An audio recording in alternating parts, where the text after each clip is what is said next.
जय हिंद मित्रों, मैं प्रिंस जीपीएम क्लासेस में आपका स्वागत करता हूं। तो अब जैसे कि हम लोग बीएड का प्रिपरेशन कर रहे हैं, बीएड एंट्रेंस एग्जाम्स को लेकर, तो उसका जो सेकंड ये है हिंदी 2000 एग्जाम्स को लेकर, तो उसका जो सेकंड ये है हिंदी 2018 का हिंदी क्वेश्चंस पेपर है। आइए हम लोग इसको सॉल्व करते हैं। देखिए, प्रीवियस ईयर सॉल्व करने से क्या फ़ायदा है। प्रीवियस ईयर सॉल्व करने से आपका जो है बीएड एग्ज़ाम्स की क्या स्ट्रक्चर है, क्वेश्चंस पूछने के उनके कैसे स्टाइल्स हैं, वो किस प्रकार के क्वेश्चंस पूछते हैं, ये आपको पता चलेगा। और दूसरी चीज़ क्या है, बीएड एग्जाम्स में ऐसा 100% जो है लगभग देखने को मिला है कि क्वेश्चन रिपीटेड होते हैं। कैसे होते हैं? क्वेश्चन रिपीटेड होते हैं। वह प्रश्न जो है फिर से पूछे जाने की संभावना है, तो न वहाँ से, लेकिन उस टाइप्स में तो जो जरूर पूछे जाते हैं।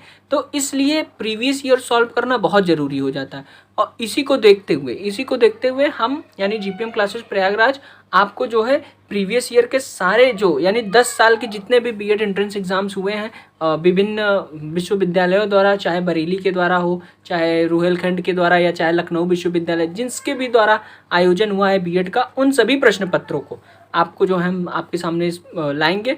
तो चलिए समय न गंवाते हुए हम लोग हिंदी के जो 50 प्रश्न हैं देख लेते हैं। अच्छा, ये हिंदी जो है, हिंदी भाषा जिन्होंने लिया है, चाहे वह कला वर्ग से हो, चाहे विज्ञान वर्ग से हो, चाहे वाणिज्य वर्ग से हो, ये उनके लिए महत्वपूर्ण होता है। तो चलिए आइए हम लोग आगे क्वेश्चंस देखते हैं। देखिए, ये पहले आपका जो है पैसेज दिया हुआ है अनुच्छेद, तो आप इसको पूरा जो है आप आराम से पढ़िए। तो इसके बाद जो आगे 5 प्रश्न हैं, 5 या 10 प्रश्न जो हैं उनको हम सॉल्व करेंगे। ठीक, तो आप वीडियो को पॉज करके इस पूरे पैराग्राफ को आप एक बार पढ़ लीजिए, फिर उसके बाद हम लोग क्वेश्चन सॉल्व करते हैं। चलिए, अब देखिए हम लोग पहला प्रश्न पैराग्राफ से देखते हैं। तो उसमें प्रश्न क्या है, अप्रैल 1973 में कॉर्बेट राष्ट्रीय उद्यान से क्या प्रारंभ किया गया। यानी अगर आपने पैसेज पढ़ा होगा तो आप इस पर ध्यान दिए होंगे। तो 51वां प्रश्न क्या कह रहा है कि अप्रैल 1973 में कॉर्बेट राष्ट्रीय उद्यान से क्या प्रारंभ किया गया। तो ऑप्शन ए क्या है, बांध परियोजना, ऑप्शन बी क्या है, पहला राष्ट्रीय उद्यान, ऑप्शन सी क्या है, हाथी की सवारी, ऑप्शन डी क्या है, पक्षी उद्यान। तो देखिए 1973 में क्या प्रारंभ किया गया, तो बाघ परियोजना जो है वो कहाँ से, कॉर्बेट नेशनल पार्क से स्टार्ट किया गया।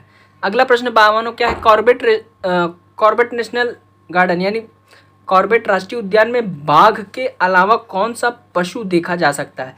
तो इसका ऑप्शन क्या है, सी लकड़बग्गा। जैसा कि आपने पैसेज पढ़ा होगा ऊपर, तो उसमें स्पष्ट लिखा हुआ है कि बाघ के अलावा लकड़बग्गा भी देखा जाता है। ऑप्शन 53वां क्वेश्चन क्या कहता है, 53, कि प्रजाति शब्द का क्या अर्थ है। किस शब्द का क्या अर्थ है, प्रजाति। तो ऑप्शन ए विशेष, ऑप्शन बी विविधता, ऑप्शन सी किस्म, या ऑप्शन डी पशु। तो ऑप्शन सी जो है किस्म, यह इसका करेक्ट आंसर है।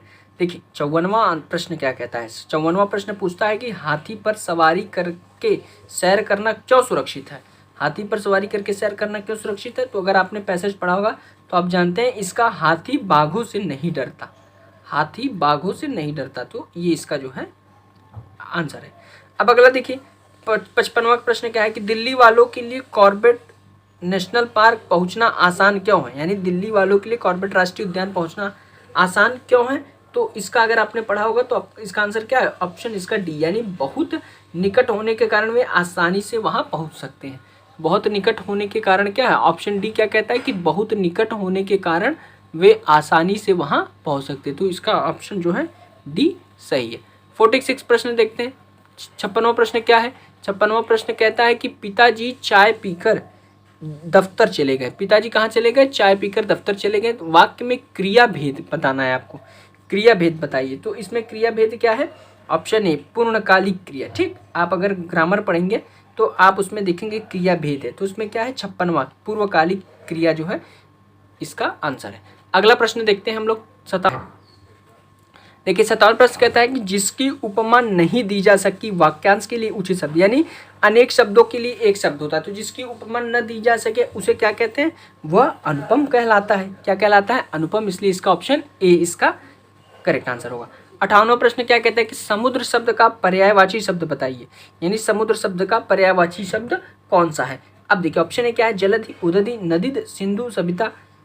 ऑप्शन बी क्या है, नदिश, सिंधु, भामिनी, उदधि, जलधि। ऑप्शन सी क्या है, उदधि, जलधि, नदीश, सिंधु, परावर, या ऑप्शन डी क्या है, सिंधु, परावर, जलधि, कामिनी और वनिता। तो इसका अगर आप करेक्ट आंसर देखेंगे तो ये है ऑप्शन सी, यानी उदधि मीन्स भी समुद्र होता है, जलधि माने, नदीश माने भी, सिंधु माने भी, परावर माने। क्योंकि अन्य शब्द में आप देखिए भामिनी, भामिनी मीन्स नहीं होता।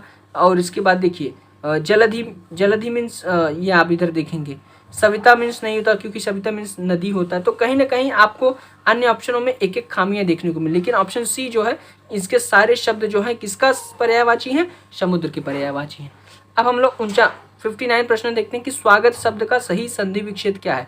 स्वागत का सही संधि विच्छेद क्या है, ऑप्शन ए क्या है, स्वागत, ऑप्शन बी सुवागत, ऑप्शन सी स्वागत, ऑप्शन डी सुवागत। तो स्वागत शब्द का सही संधि विच्छेद अगर देखा जाए तो क्या है, सुधन आगत है। क्या है, सुधन आगत।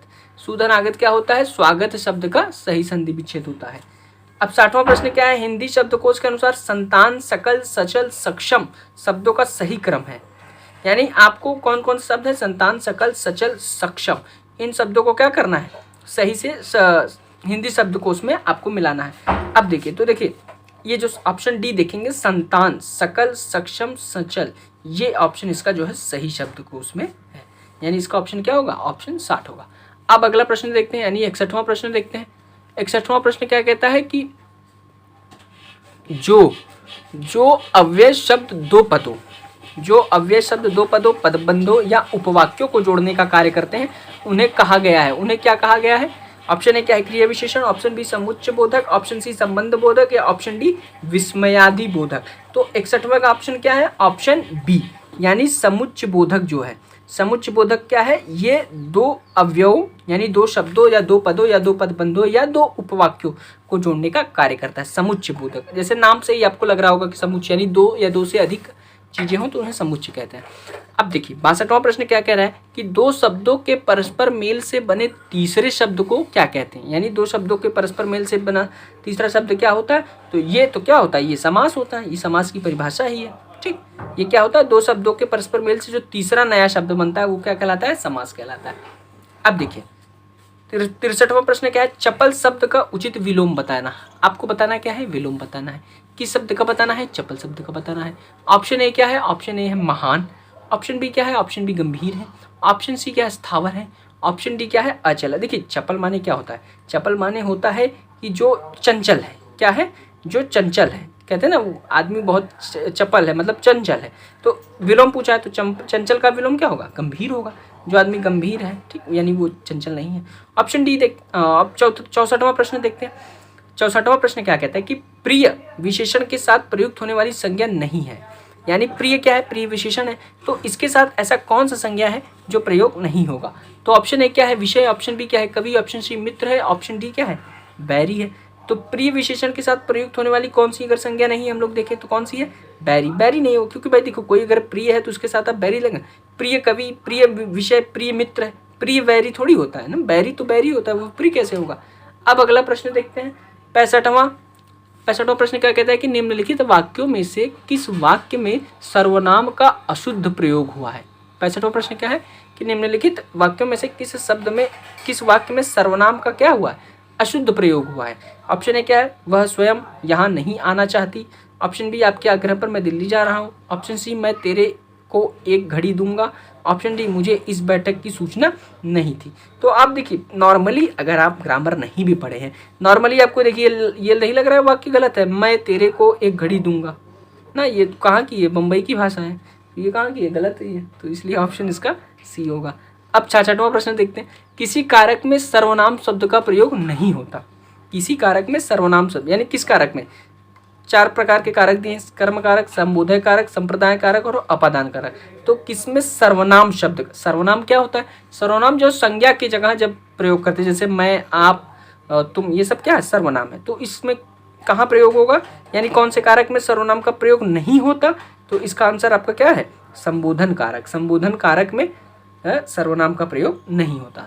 अब अगला प्रश्न देखते हैं 67वां, निम्नलिखित वाक्यों में से कौन सा अनुकरणात्मक नहीं है, यानी कौन सा अनुकरणात्मक नहीं है। ऑप्शन ए फड़फड़ाना, ऑप्शन बी मिमियाना, ऑप्शन सी झुठलाना, ऑप्शन डी हिनहिनाना। तो 67 में आप देखेंगे झुठलाना जो है ये अनुकरणात्मक नहीं है। देखिए आप अगर इसके बारे में नहीं जानते, अनुकरणात्मक के बारे में आप नहीं जानते या नहीं सुने, तो भी देखिए आप ऑप्शन से खेल सकते हैं। अब देखिए फड़फड़ाना क्या है, कोई क्रिया है। मिमियाना क्या है, ये कोई एक्सप्रेशन है। हिनहिनाना क्या है, ये भी एक एक्सप्रेशन। लेकिन झुठलाना क्या है, कोई एक्सप्रेशन नहीं है, ये आपके अंदर की बात है, ठीक। तो इसलिए ये आपको अन्य तीनों से क्या है, अलग दिखेंगे। तो आप ऐसे भी इसको सॉल्व कर सकते थे। अब देखिए 68वां प्रश्न क्या कहता है कि निम्नलिखित में से प्रेरणार्थक क्रिया का उदाहरण है, यानी इसमें से कौन सा प्रेरणार्थक क्रिया का उदाहरण है। ऑप्शन ए वह खाता है, ऑप्शन बी क्या है मोहन घर गया, ऑप्शन सी क्या है गाय चरती है, ऑप्शन डी क्या है अध्यापक छात्र से पाठ पढ़वाता है। तो इसका जो करेक्ट आंसर है वो क्या है, डी। ये प्रेरणार्थक क्रिया है, यानी अध्यापक छात्र से क्या कर होता है, पाठ पढ़वाता है। इसके ऑप्शन डी जो है इसका करेक्ट आंसर होगा। अब देखिए 69वां प्रश्न क्या कहता है कि तुमने मुझे पुस्तक दी और तुमने पुस्तक दी वाक्यों की क्रियाओं का युग्म है, यानी ये दोनों वाक्य किन क्रियाओं का युग्म है। तो ऑप्शन ए क्या है द्विकर्मक और सकर्मक, ऑप्शन सी क्या है सकर्मक और प्रेरणार्थक, ऑप्शन सी क्या है प्रेरणार्थक और अकर्मक, ऑप्शन डी क्या है अकर्मक और सकर्मक। तो इसका जो करेक्ट आंसर है वो क्या है द्विकर्मक और सकर्मक। तुमने मुझे बुक पुस्तक दिया, ये क्या है द्विकर्मक है, इसमें दो कर्म है, और तुम पुस्तक दी ये क्या है सकर्मक है। ऑप्शन अब देखिए 17वां प्रश्न देखते हैं, किस समास में उत्तर पद प्रधान होता है, किस समास में उत्तर पद प्रधान होता है। तो आप जानते हैं तत्पुरुष समान में क्या है उत्तर पद हमेशा प्रधान होता है, ये तो रटी हुई चीज है। अब अगला देखते हैं 71वां, निम्नलिखित में से किस वाक्य में अच्छा शब्द विशेषण के रूप में प्रयुक्त हुआ, यानी अच्छा शब्द विशेषण के रूप में। यह स्थान बहुत अच्छा है, क्या इसमें अच्छा जो है शब्द विशेषण के रूप में प्रयोग हुआ है, या अच्छा तुम घर जाओ, या तुमने अच्छा किया जो आ गए, या अच्छा है वह अभी आ जाए। तो यानी इनमें कौन सा शब्द अच्छा है जो शब्द विशेषण के रूप में प्रयोग हुआ है। तो इसका जो करेक्ट आंसर है वो क्या है ए, यह स्थान बहुत अच्छा है में अच्छा क्या है शब्द विशेषण यानी एडवर्ब का काम कर रहा है। अब अगला देखते हैं हम लोग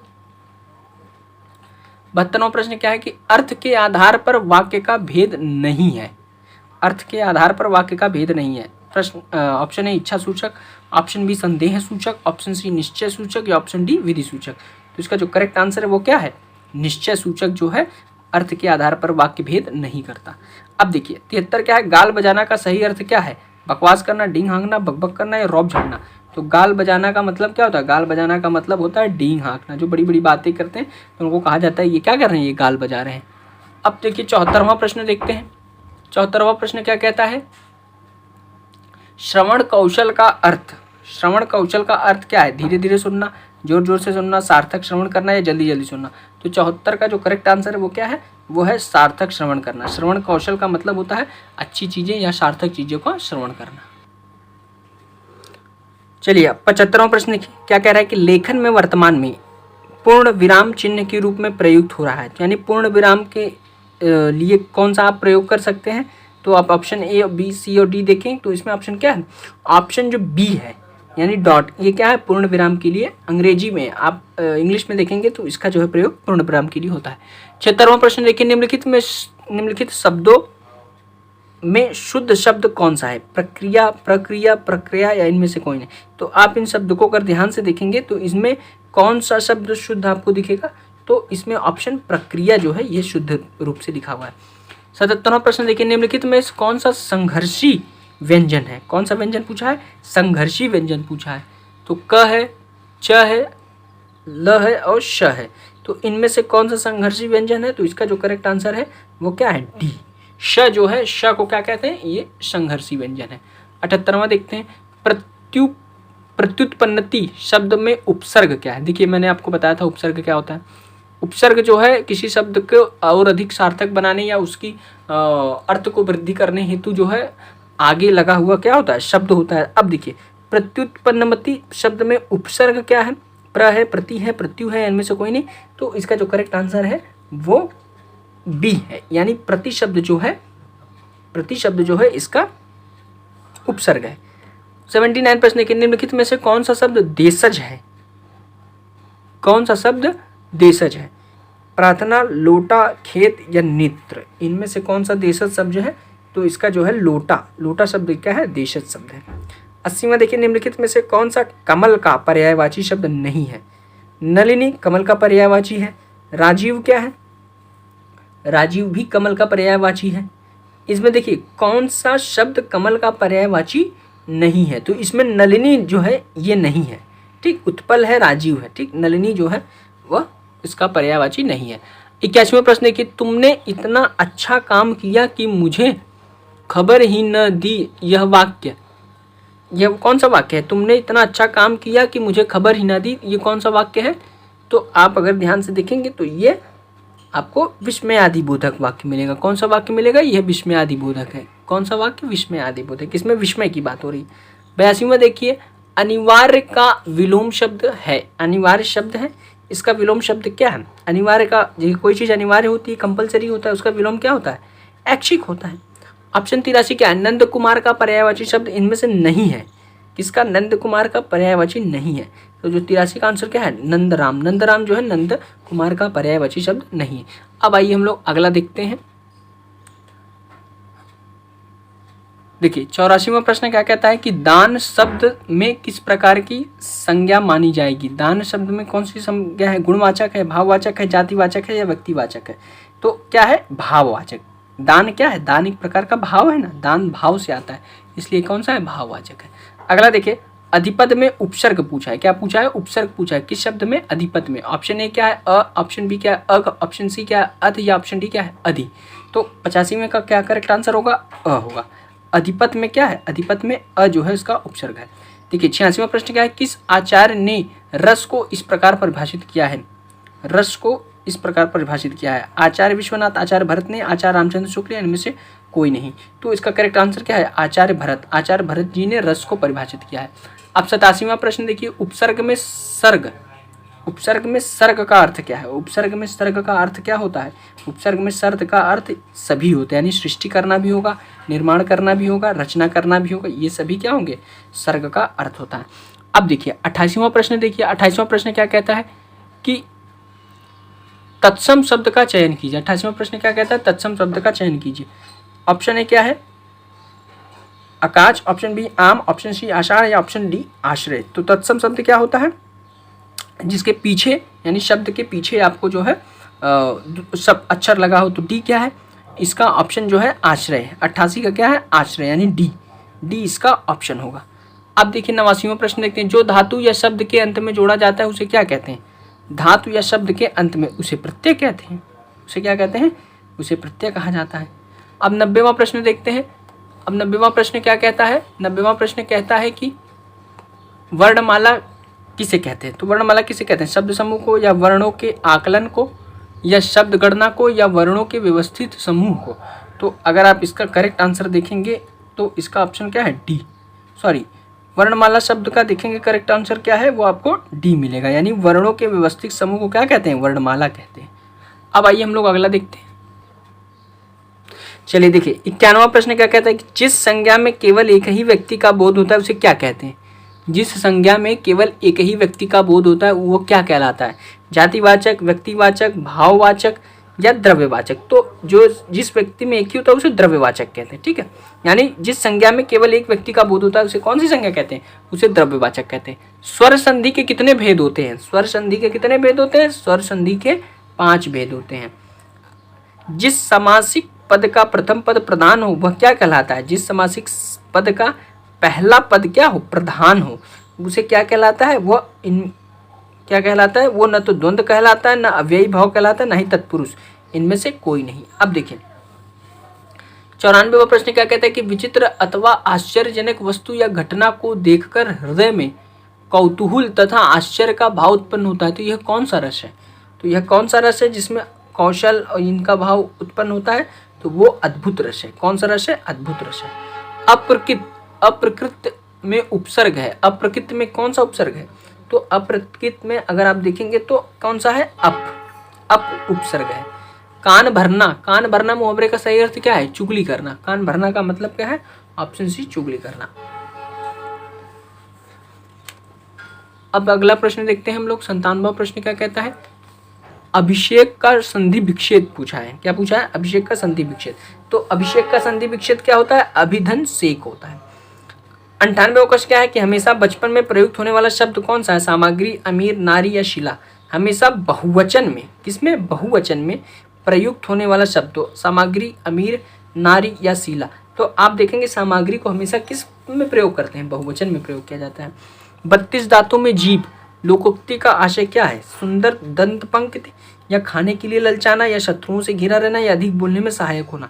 तो 32 दांतों में जीभ क्या है, शत्रुओं से हमेशा घिरा रहना। प्रश्न 100 क्या है, मनुष्य के विचारों को पूर्णता को प्रकट करने वाले पद समूह को क्या कहते हैं। ऑप्शन ए क्या है, शब्दकोश, ऑप्शन बी शब्द भंडार, ऑप्शन सी व्याकरण या ऑप्शन डी वाक्य। तो मनुष्य के विचारों को पूर्णता से प्रकट करने वाले पद समूह को क्या कहते हैं, वाक्य कहते हैं। वाक्य क्या कहलाता है, यह विचारों को पूर्णता से प्रकट करने। तो ये पूरे आपके जो 100 प्रश्न थे हिंदी के और हमने आपको कंप्लीट करा दिए। तो बाकी ये आपको कैसा लगा आप हमें कमेंट सेक्शन में ज़रूर बताएं, और अगर आप इस वीडियो को ज़्यादा से ज़्यादा लोगों तक शेयर करें ताकि उनका भी तैयारी जो है बीएड एंट्रेंस को लेकर हो सके। तो बाकी अगर आपको किसी भी विषय को लेकर या किसी प्रश्न को लेकर डाउट है तो आप हमें कमेंट सेक्शन में ज़रूर हमें इन्फॉर्म करें। धन्यवाद।